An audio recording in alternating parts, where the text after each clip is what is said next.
Hey Cancer, I'm gonna do a past, present, and future spread for you, and then I'll clarify it, and then we'll get into the details.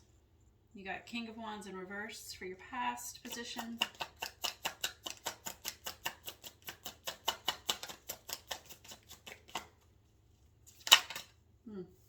Eight of Wands in reverse for your present. And Four of Cups in your future.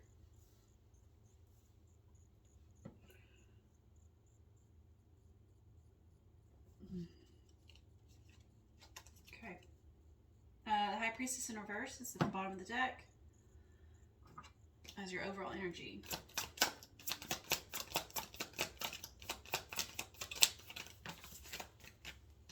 Clarifying the King of Wands in the reverse is the Wheel of Fortune and Six of Wands. This looks good, I think. I think so. All of this is your past, so there's no indication here yet of what's to come.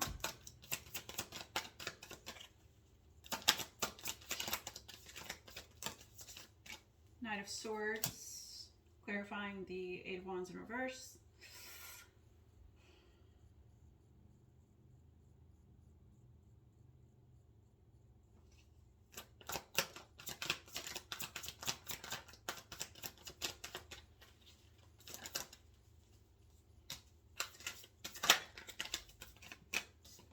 I didn't mean to take an extra one here, but anyways, we're just going to go with it. Okay. High Priestess in reverse, clarified by the Eight of Cups in reverse.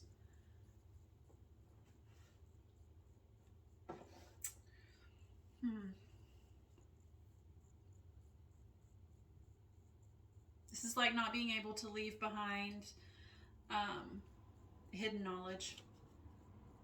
Not being able to walk away from it. But it's like here, walking away from it could be your, dream come true, I guess. It could be the peace and harmony that you're seeking.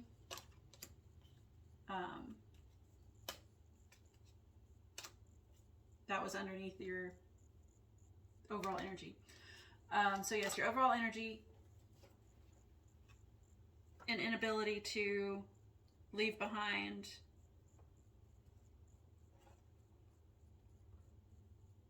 I want to say hidden knowledge. This could also be your intuition is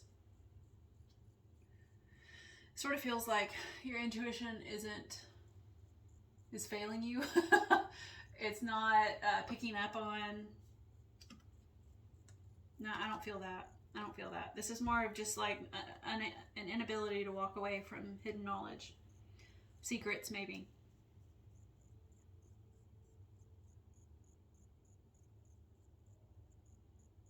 And I say that, sorry, I'm just getting lost in the pictures. But so the High Priestess is, it is intuition, but it's, when I say hidden knowledge, it could be spiritual knowledge.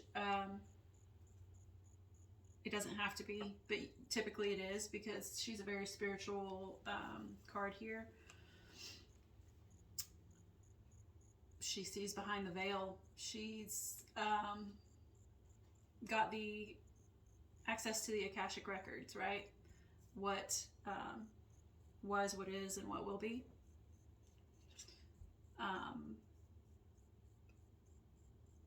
And then this Eight of Cups is, walking away from what no longer serves you, but they're both in the reverse. And so it's like you're unable to walk away from something.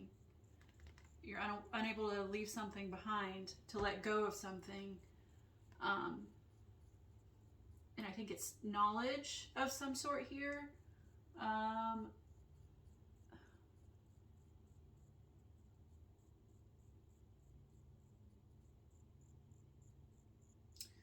Knowledge that isn't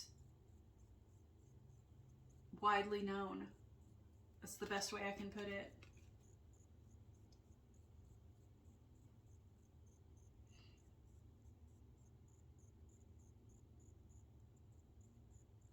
It's like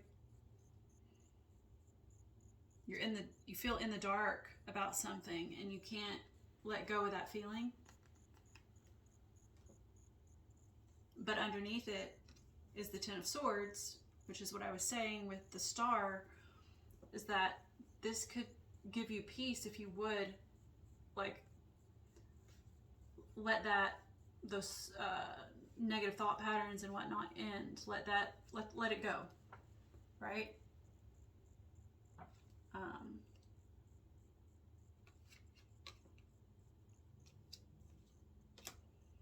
So anyway, so in your past position, you have the King of Wands in reverse.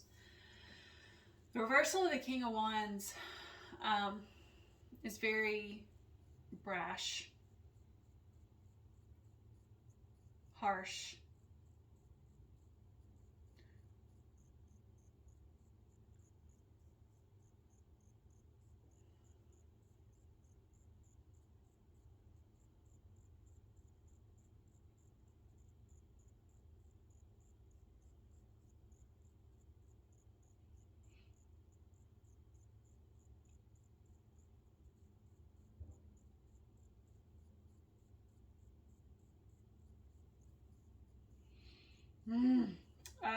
So it's in your past position. And so the King of Wands in the upright would be, he's a master of his suit, right? All the kings are. He's a master of his passion, his excitement, his spontaneity, anything on that thread, right? He masters it, he hones it, and he uses it. And so it almost feels like, well, it feels like there's a lack of that in your past.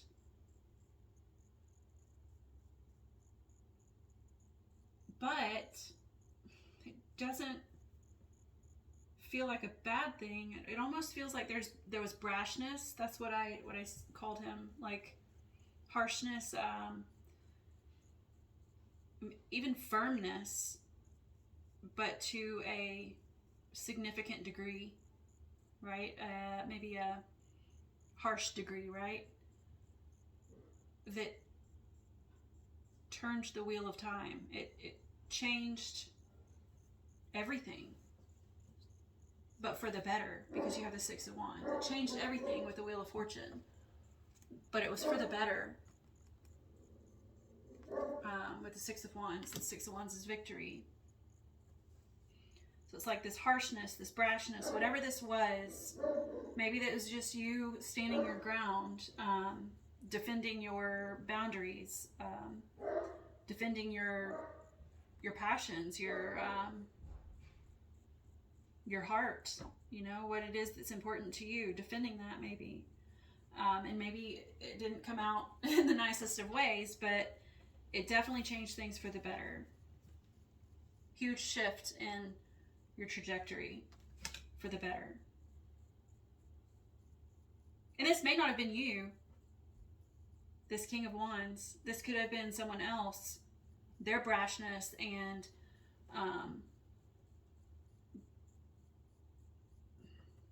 all those other words that I used. This could be theirs. And while it's not comfortable, you know, especially if you're on the receiving end of that, it could have changed. It did change the trajectory of your life for the better. So then we have the Eight of Wands in the reverse in your current situation, your current position, which is in the upright. It's speed. It's it could be messages. I hardly ever get that one though. To me, it's more of like fast-moving energy, especially because here it's paired with the Knight of Swords, which is the same exact thing in a slightly different way, but it's also fast-moving energy, right? The Knight of Wands is our fastest-moving knight in the deck, and then we have this Eight of Wands. It's like think of like flaming arrows coming from the sky. That's what this kind of gives me. So I mean, somebody's lighting shit on fire.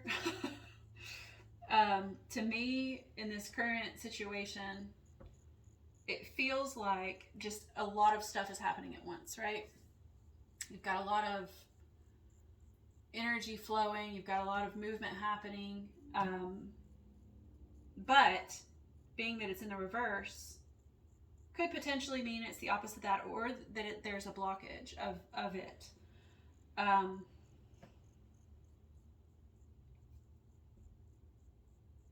But the Knight of Swords is upright, so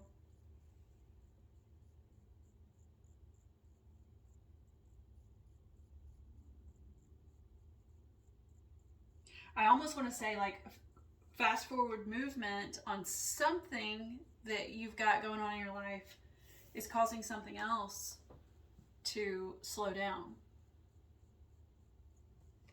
Not sure what that is yet.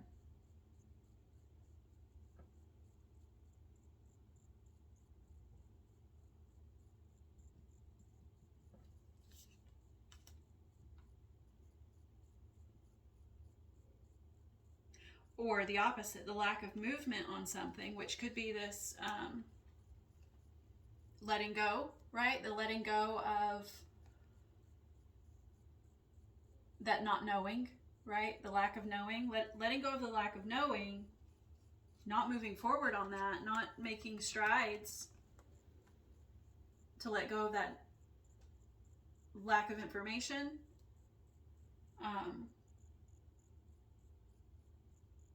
Hmm.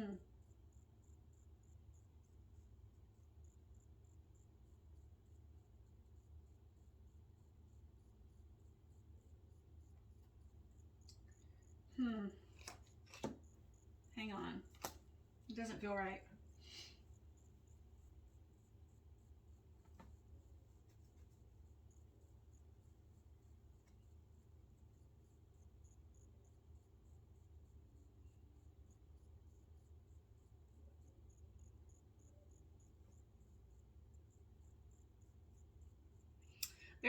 There's a blockage in forward movement.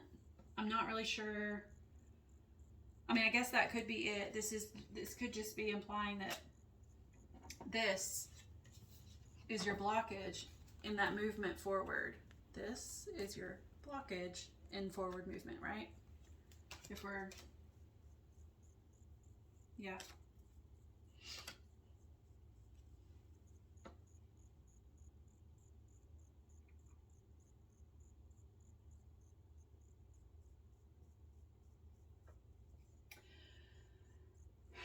So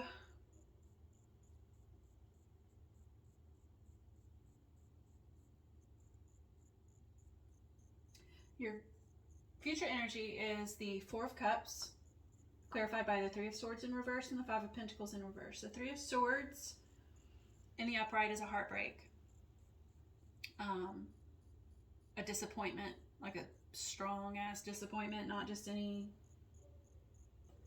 I mean, all this is disappointment, sort of. This is just in the reverse. The Three of Swords is heartbreak, disappointment, but I mean, in the upright, I don't know what I just said. In the upright, that's what it is. It's in the reverse, though, which I think it could have the opposite meaning. It could have, there could be a blockage here. It could just mean the same thing, but to a lesser degree. Like, you know, not absolute misery, right? But just maybe disappointment. Let's just say that word. But all these have an air of disappointment to them. So this Four of Cups, this cat here, is, a lot of people say apathetic. And that's kind of what I feel this time. The last time this came out in the, I think it was the reading previous to yours, it was giving me the feeling of like daydreaming, of disassociation, which it could be like a disassociation in this situation. It could absolutely be that, whatever the situation is for you, this disappointment.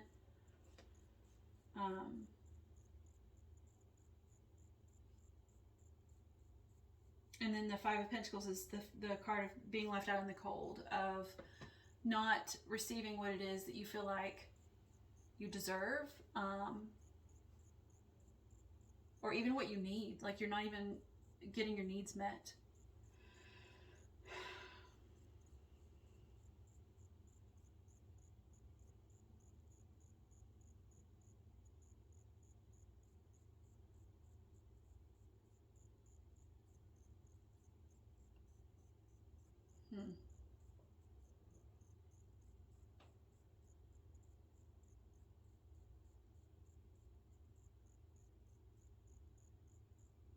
Now, normally in the Five of Pentacles, the people are walking past the church.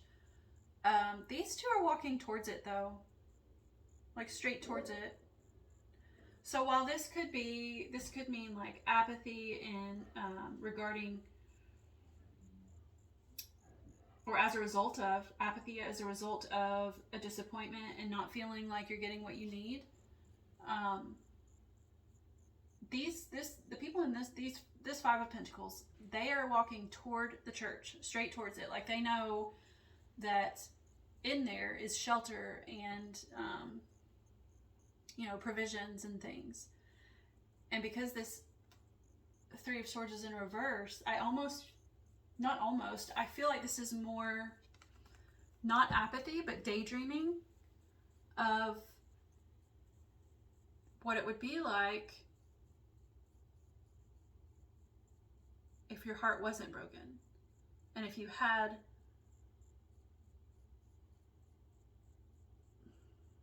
the shelter and the provisions that you need. If you had everything that you needed, it's like you envisioning what it could be like, envisioning the result that you could have if you could let go of this hidden knowledge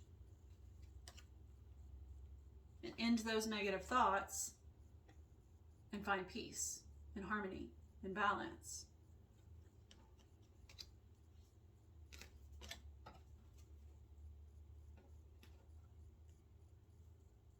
So, I'm going to pull a Woodland Wardens card to end our reading, and you might find some signs and synchronicities in this card. And it should have some sort of insight to help you along your journey.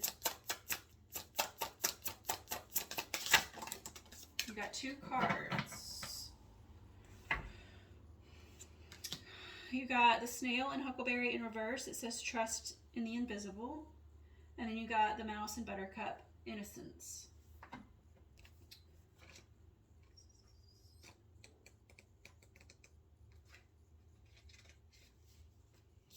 Alright, this is the one you got in the reverse. The determined and deliberate snail carries its home on its back. While it may seem like a simple, humble creature, the spiral of its shell portends great mystery, representing the cycle of life. Like the snail...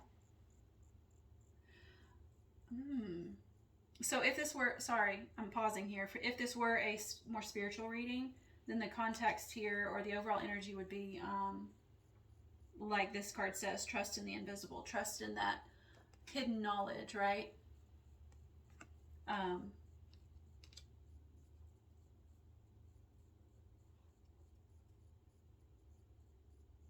Maybe you need to let go of the idea that, I don't know, that there's nothing higher out there. I'm not sure. Anyways, let me get back to it. Like the snail, the huckleberry is sometimes associated with smallness and insignificance. A huckleberry in the late 19th century slang was a person of little consequence. However, it is a powerful fruit that grows plentifully, offering life-sustaining nutrients to both humans and woodland creatures. Together, the snail and the huckleberry invite an appreciation for what is beneath the surface and trust in what cannot be seen. Trust in what cannot be seen. That information. The information that you're not seeing, that isn't available to you. You have to trust in, I guess, that it's there for a reason. So this came out in reverse. It says, you are relying too heavily on physical proof. Grow quiet and observant. Allow subtle clues, even feelings and intimations, to guide you. Okay, and then Innocence is the other card, and it's in the upright. Like the Fool in a tarot deck, the Mouse in Buttercup is numbered 0. Both cards mark the start of a journey, and both remind us that we have much to learn. Mice are grounded and innocent, yet anyone who has dealt with a mouse in their house knows they are determined and highly adaptable. The mouse is paired with the humble buttercup, a symbol of childhood innocence. Have you ever held a buttercup under your chin? According to a centuries-old children's game, if the reflection of the flower glows yellow on your skin, it reveals that you like butter. In the upright, it says you may be embarking on a journey or starting down a new path. Remember that innocence and a lack of understanding are not negative qualities. Instead, they remind us of our capacity for growth, adaptability, and learning. Cool. So I hope that helped, or that you found it interesting, or whatever. And I hope that you will be back in the next video. Thank you.